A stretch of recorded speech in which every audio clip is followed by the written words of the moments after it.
अस्सलामुअलैकुम नाज़रीन, आप सब लोगों को डॉक्टर अब्दुल्ला का सलाम।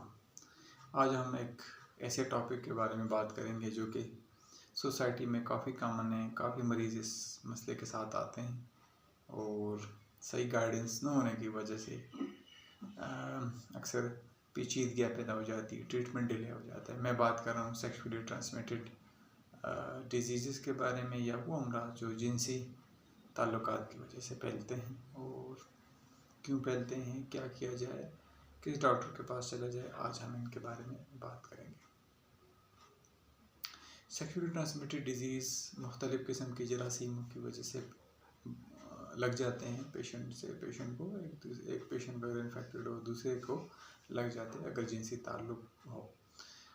ये बैक्टीरिया की भी हो जाते हुए हैं, वायरस की वजह से भी हैं और कुछ प्रोटोजोल भी हैं, फंगस की भी हैं। लेकिन जो सबसे कॉमन जो रिपोर्ट करते हैं वो बैक्टीरियल है, और उसमें जो सबसे कॉमन है वो है गोनोकोकस गोनोरिया। एक मरज़ का नाम है जिसमें बहुत सारा पेशेंट को आता रहता है। और इसके अलावा एक है क्लेमीडिया।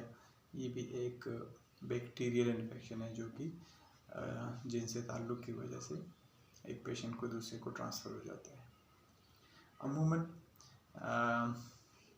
फीमेल्स इस जरासीम की कैरियर होती है और मेल जो है वो विक्टिम हो जाते हैं, उनको लग जाते हैं। लेकिन द अदर साइड भी हो सकता है कि मेल कैरियर हो और फीमेल को लगा दे। इसमें वो ज़्यादा लोग एट रिस्क होते हैं जो कि जिनके मल्टीपल सेक्सुअल पार्टनर्स होते हैं, जो कि प्रोटेक्टिव मटीरियल लाइक कंडोम्स वगैरह इस्तेमाल नहीं करते, जिनसी बेरहरवी का शिकार हैं, अनसरकमसाइज हैं, या उनके जिनसी आर्गन के ऊपर कोई ज़ख़म है, या उनकी जो क़ुव्वत मुदाफ़अत है वो कम हो। इन लोगों को ज़्यादा चांस होता है।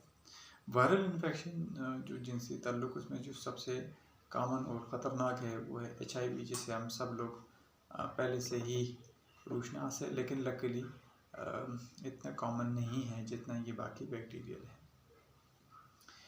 क्या होता है कि जब भी ऐसा कंटेक्ट होता है एक पेशेंट का जो कि पहले से इन्फेक्टेड है दूसरे पेशेंट नॉर्मल बंदे के साथ, तो कुछ दिनों बाद, जिसको हम इंक्यूबेशन पीरियड कहते हैं, पेशेंट को पेशाब के रास्ते पीप आना शुरू हो जाती है।